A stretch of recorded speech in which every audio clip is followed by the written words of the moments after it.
Alright, magandang hapon po sa inyong lahat mga kababayan. Batang Maynila to. Ito, panoorin natin itong nangyari kanina sa EAT.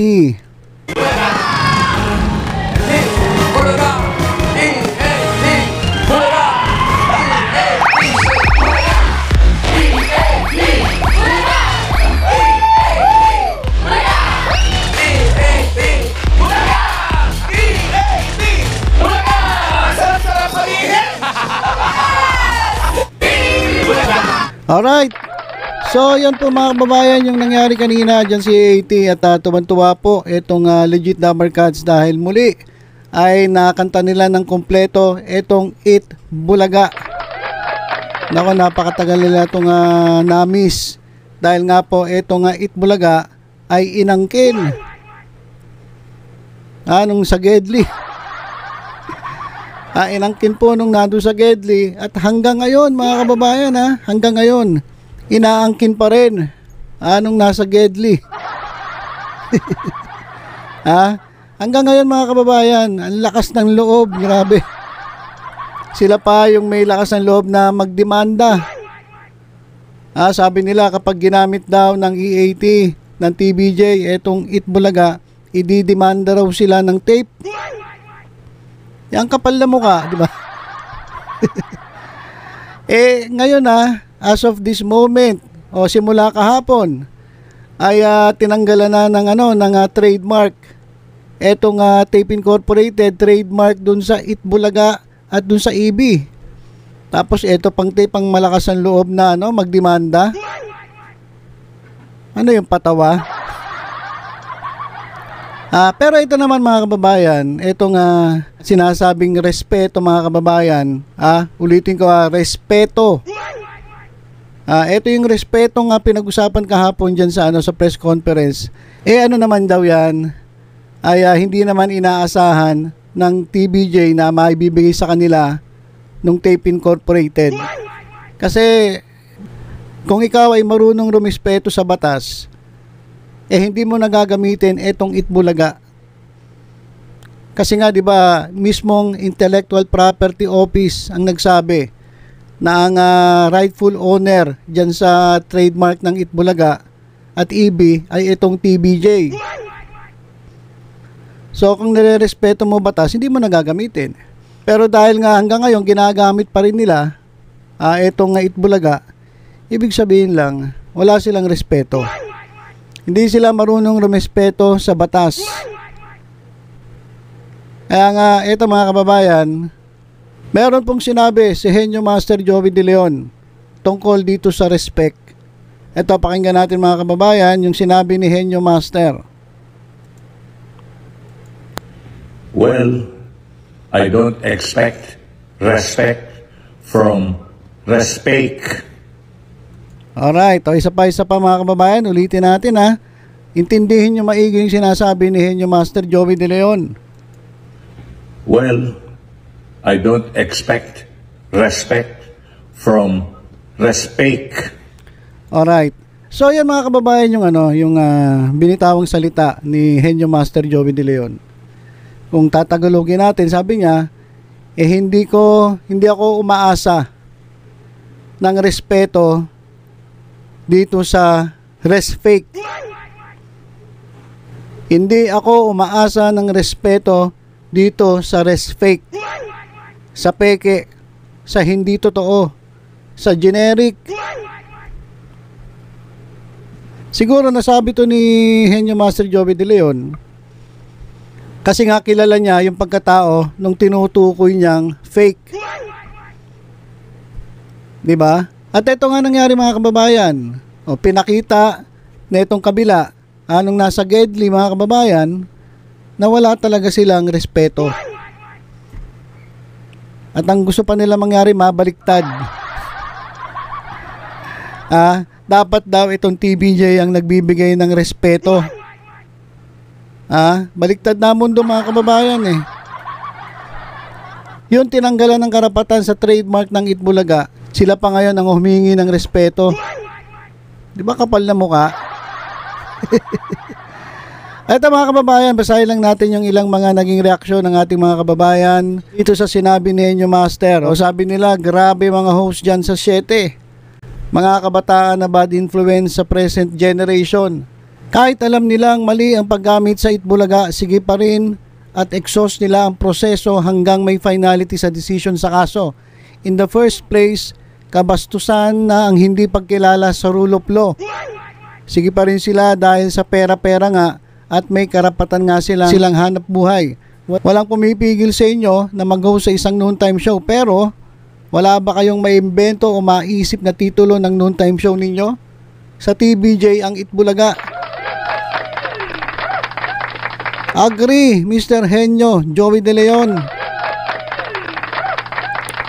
Kaya nga mahaba pa daw ang labanan. Pa lang ang Paulo na yan. Feeling, kumakapit sa pangalang Itbulaga kasi pinagyayabang niya. Eto, nagmura na. Huwag na natin basahin yung mura. Paulo Contis, I don't expect respect from fake. Coming from Mr. JDL or Mr. Joey De Leon, Henyo Master of all time. Si Paulo, walang kwentang tao. Babaero na mayabang pa. Feeling, nakuha pa talaga magsalita. Wala talaga siyang respeto kahit kanino. Basta siya kikita kahit magpagamit pa siya sa amo niya. Aray.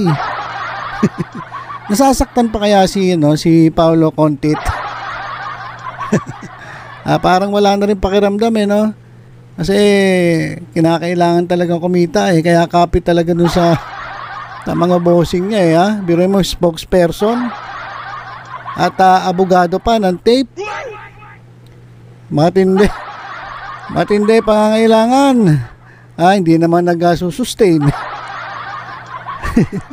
Wala namang sinusustentuhan. Marami kasi. Huwag ka nang umasa, Boss Joey, sa mga taong yan. Mga walang utang na loob. Yang mga yan, di man lang nila aminin ng Itbulaga TVJ. Malaking naitulong sa lahat ng nasa tape mula sa mga boss nila o lalo na dyan sa mga bagitong host na yan. Noong araw, pag nag-guest sila sa inyo, kala mo mga tumama na sa loto. Ngayon, mga walang kwenta talaga. Ayan. Mga hindi nagbibigay ng respeto. Mga fake. Dahil sa talent fee, kapit si Paulo Contis sa lusos. Kahit sinabi na ng batas na si Joey De Leon ang pinaniniwalaan at nakaisip ng Itbulaga, nadali ka tuloy ni Joey De Leon. Fake. Ayaw nilang bitawan ng Itbulaga kasi kung papalitan nila ang pangalan ng show at babaguhin, alam nila na di rin magtatagal ang magiging show. Alam niyo mga kababayan, ito pinaliwanag ko na rin sa isang video ko. May hirapan silang magpalit ng pangalan. Kasi it will take time. Napakatagal bago sila makapag-adjust. At bago pa mangyari yun, baka tanggal na sila sa GMA. O kaya naman, baka wala na silang mga sponsors at advertisers. Matagal yung proseso magsisimula ka sa umpisa. Kaya ginagawa nila talagang kapit na kapit sila dito sa Itbulaga. So yun lang talaga inaasahan nila para manatili sila dyan. Ang dami nilang utang dami nilang utang na kailangan bayaran. Kaya nako, yung mga yan, wala na, hindi na importante yung salitang respeto. Wala na silang pakialam dun sa salitang respeto. Importante sa kanila, manatili sa kanila yung pangalan na Itbulaga na alam naman ng buong mundo na hindi kanila. Ang tawag doon, makapalang muka. Sir Joey, wag mo nang asahan ng word na respeto sa mga taong mangangkin ng bagay na hindi kanila. Tingnan mo pagkatao ni Paulo, halata namang biglang tumanda. O stress Hindi kaya Hindi kaya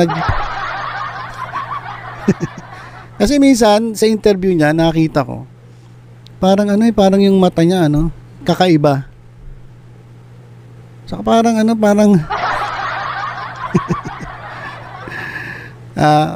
basta tingnan nyo yung mga interview niya. Parang may mapapansin kayong kakaiba. Parang Pansin ko lang mga kababayan dito sa mga comment section, masyadong nakafocus sila kay Paulo. Galit na galit talaga Eto mga legit na Americans dito kay Paulo dito sa spokesperson. Kasi talagang siya ang pinapaharap ng tape siya yung pinapaharap siya yung pinagsasalita. Eto naman tulongis na tutuban-tuwa. na ginagamit siya. Tuwan-tuwa naman siyang nagpapagamit. Siguro depende sa, 'di ba? Kailangan kasi. Need ng budget Sir Joey, hindi niya alam yung respect. Wala yung sa vocabulary niya. Alam nyo na. Bagsak sila sa GMRC, Boss Joey, kaya hindi nila alam yung word respeto. Sadyang makakapalmoks lang sila. So kung babasahin mo lahat ng mga komento rito, yun lang naman ang sinasabi nila. Na hindi mo talaga maaasahan na rumispeto etong mga fake. Wala tayong aasahan ganon. Kaya siguro hayaan na lang natin itong batas ang maningil sa kanila. Kasi kahit anong gawin natin, wala talaga, walang respeto itong mga to. Yan na lang natin batas ang maningil. At alam naman natin darating ang araw na completely maibabalik itong Eat Bulaga sa talagang may-ari, at ang talagang may-ari nito ay ang TVJ. Alright, so yun lang po muna mga kababayan. Tutok-tutok lang sa Batang Maynila Tohit. Sa mga susunod pang updates, ingat po tayong lahat. God bless.